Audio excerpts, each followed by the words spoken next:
Hi friends, നമ്മളിന്നിവിടെ പഴം നിറച്ചത് എന്ന് പറഞ്ഞിട്ട് ഒരു 4 മണി പലഹാരമാണ് ഉണ്ടാക്കാൻ പോകുന്നത്.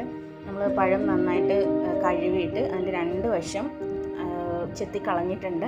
എന്നിട്ട് ശർക്കരയും പഞ്ചസാരയും തേങ്ങയും ഇച്ചിരി നല്ല ജീരകം, ഏലക്ക ഇതും കൂടെ പൊടിച്ച് ഇതിൻ്റെ കൂടെ ചേർത്തിട്ട് അല്പം നെയ്യും കൂടെ ഒഴിച്ച് നന്നായിട്ട് മിക്സ് ആക്കിയതാണ്.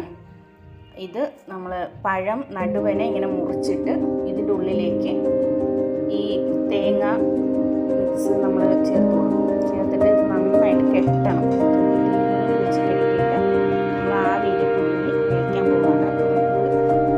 മുഴുവനും നിറച്ചിട്ട്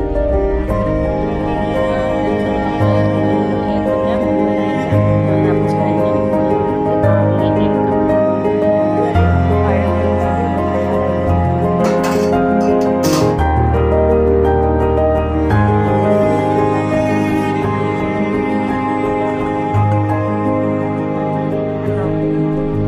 അവലൊക്കെ ചേർക്കാവുന്നതാണ്.